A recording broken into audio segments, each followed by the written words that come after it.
You know all you have to know, and that is a new Tarantino film's out. You know that shit's a party.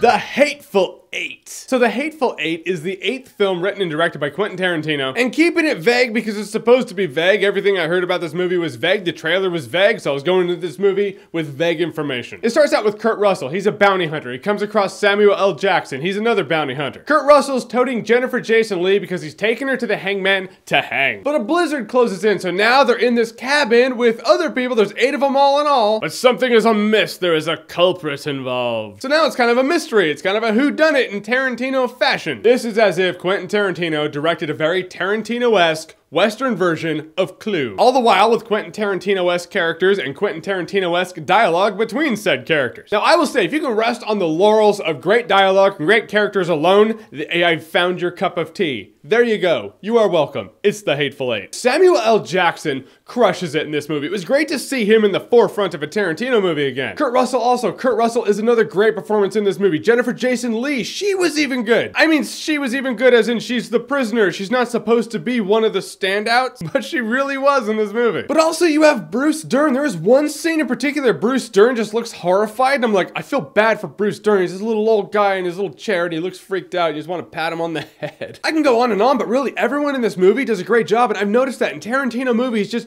he always pulls great performances from actors. I'm constantly surprised that Tarantino can just hold people because 2 people are talking. I mean, if Pulp Fiction taught us anything, it's that Tarantino can hold your interest while 2 people are talking in a diner. And that's what this movie was like. A lot of interesting dialogue, tension-building dialogue, but again, it's a whodunit, so you gotta figure it out. So it makes the tension just a little more. Tarantino shot this thing in 70mm. He makes it look and feel like it. I mean, the overture is going in the beginning of the movie like they did back in the day, like the golden age of cinema. And you even see the picture kind of bobbing, like sprocket bobbing. You're like, oh wow, it's not like digital. That's like film. And Tarantino's love for film shines on the format and canvas that he displays this movie on. Every other director out there is running at the first chance to film their new film in digital 3D. Tarantino's filming The Hateful Eight in a format that directors used 5 decades ago?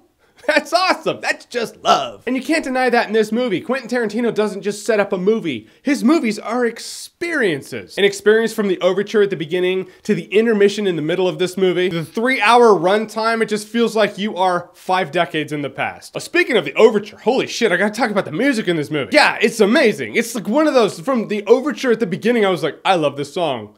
I want to hear this song every day. It's this eerie-ass tension-building music. I challenge you, eat breakfast with your family in your suburbs with your white picket fence, with your wonderful the wife and the dad and the kids. Sit around, eat your Cheerios, listening to this music. You will not help, but you can't help but just get the shifty eyes like, ugh.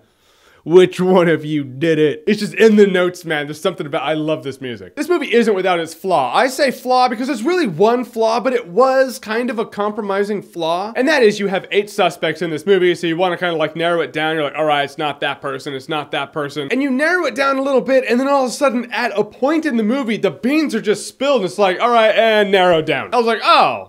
Well, I was having fun with that. I guess that part's over now. That part being everything this movie has been built around. So really, the movie is over and we're just in the last act now. So now we're gonna have some Tarantino carnage. And I get we were going to get to the Tarantino carnage. I just didn't think that everything was just going to be revealed so soon after you started crossing people off the list. And that kind of bummed me out. A movie like this is gonna greatly depend on the payoff, the revelation, how it's done, the fun you're having going, oh my gosh, it's not that person, it couldn't have been that person, oh, that person was over there when something happened over there, so it couldn't have been that person. I like things like that to last. I would have liked that to last throughout the movie. But guys, in the end, The Hateful Eight was a unique experience among the cinematic experiences I have had in 2015. When I was talking about this movie with my friends, I was like, yeah, I liked it. I don't know that I liked it as much as Kill Bill or Pulp Fiction, those Tarantino films that I have seen over and over and over and over again. But I've spent the last few hours really thinking about this movie, and in the end, it is a great movie. Great performances, great acting, great cinematic experience, great dialogue, great mystery. I truly did love The Hateful Eight, and once again, Tarantino has delivered us a movie with lines and dialogue and quotes that are gonna be used in film schools around the world when teachers are like, all right, get your 2 bits of dialogue. Oh God, it's another Tarantino movie. You're doing a Tarantino movie again? Of course you are. Because The Hateful Eight is awesome-tacular. Alright guys, so The Hateful Eight, have you seen it? What did you think about it? Or what's your favorite Quentin Tarantino movie of all time thus far? Whatever it is, whatever you think, comment below, let me know. And as always, if you like what you've seen here and you want to see more, click right here to see more.